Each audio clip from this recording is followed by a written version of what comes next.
here to announce that yesterday in Vienna, Nous devons the vous United annoncer States, qu'hier, the United Kingdom, les États-Unis, le Royaume-Uni et la France presented detailed evidence ont to the présenté des IAEA preuves détaillées à l'AIEA montrant que la République islamique d'Iran était en train de mettre en place un deuxième site d'enrichissement clandestin depuis plusieurs années. Plus tôt cette année, le gouvernement iranien a présenté un rapport à l'AIEA faisant référence à ce deuxième site, des années après en avoir commencé la construction. L'existence de cette installation montre que l'Iran continue de ne pas vouloir répondre à ses obligations en termes de la résolution du Conseil de sécurité et les exigences de l'AIEA. Nous pensons que l'AIEA, nous voulons que l'AIEA fasse une enquête immédiate de cette infraction et qu'elle fasse un rapport à l'organe directeur. Cette décision par l'Iran de construire encore une installation d'enrichissement sans en le dire à l'AIEA est un défi direct au contrat du TNP, de non-prolifération. Les règles sont claires, toutes les nations ont droit à une utilisation pacifique de l'atome et les nations qui ont des armes nucléaires doivent se désarmer. Celles qui n'ont pas d'armes nucléaires doivent abandonner l'idée d'en avoir. Ce contrat tient depuis des dizaines d'années et grâce à cela, la Terre est plus sûre. Mais ce contrat dépend de toutes les nations qui doivent répondre à leurs responsabilités. Et nous sommes très préoccupés de constater que l'Iran ne veut pas assumer ses responsabilités internationales et plus particulièrement celle de révéler toutes les activités nucléaires. La communauté internationale sait que ce n'est pas la première fois que l'Iran a dissimulé des informations sur son programme nucléaire. L'Iran a le droit de lancer un programme d'utilisation nucléaire pacifique, mais la construction de cette installation est en infraction de ce programme. Ces règles ont été contrevenues et elles mettent en péril le régime de non-prolifération. Ils nient à leur peuple les possibilités auxquelles ils ont droit et ils mettent en péril la sécurité de la région et du monde. Il est temps pour l'Iran d'agir immédiatement pour retrouver la confiance de la communauté internationale en assumant ses obligations internationales. Nous sommes toujours prêts à engager un dialogue avec l'Iran pour continuer un dialogue dans le cadre 5+1. Et nous devons montrer que les obligations internationales ne sont pas une promesse vaine, que les obligations seront tenues. C'est pourquoi le 1er octobre, il y aura une réunion entre l'Iran et les différents membres du Conseil de sécurité à l'Allemagne et nous pensons que c'est d'une très grande importance. Lors de cette réunion, l'Iran doit être prêt à coopérer de manière globale et complète avec l'AIEA pour prendre des mesures concrètes pour assurer la transparence de son programme nucléaire et pour montrer que l'Iran est prêt à justifier ses intentions pacifiques d'entamer un dialogue.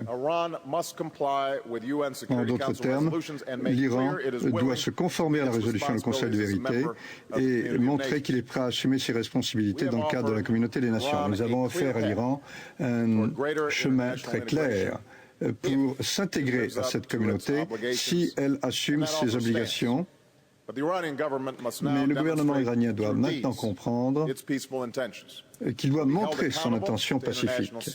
Ils doivent être responsables par rapport aux normes et aux lois internationales. Le Royaume-Uni, les États-Unis et la France ont fait une présentation à Vienne et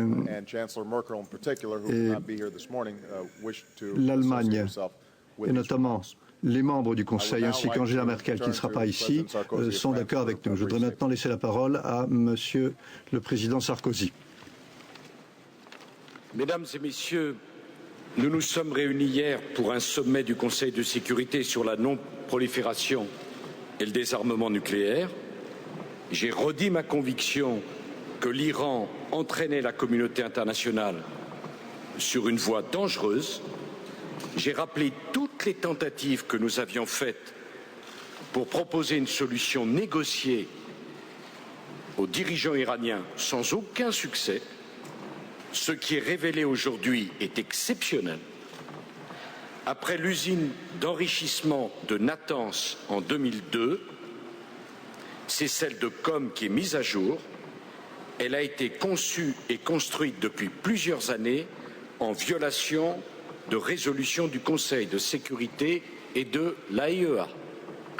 J'attends de l'AIEA une enquête complète et rigoureuse, comme l'a dit le président Obama. Nous étions déjà dans une grave crise de confiance. Nous sommes maintenant face à un défi lancé à la communauté internationale. Les 6 rencontreront les dirigeants iraniens à Genève. Tout, absolument tout, doit être mis maintenant sur la table. Ne laissons pas les dirigeants iraniens gagner du temps pendant que les centrifugeuses tournent. Et si d'ici au mois de décembre, il n'y a pas un changement profond de politique de la part des dirigeants iraniens, des sanctions devront être prises. Il en va de la paix et de la stabilité. Je vous remercie.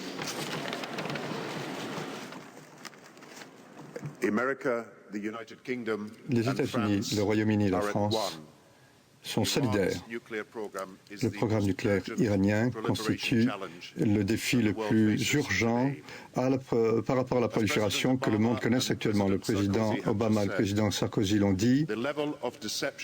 Le niveau de traîtrise du gouvernement iranien et l'importance de cette violation de leurs engagements internationaux vont choquer et irriter la communauté internationale et renforcer notre détermination, car cela fait des années qu'ils nous trompent.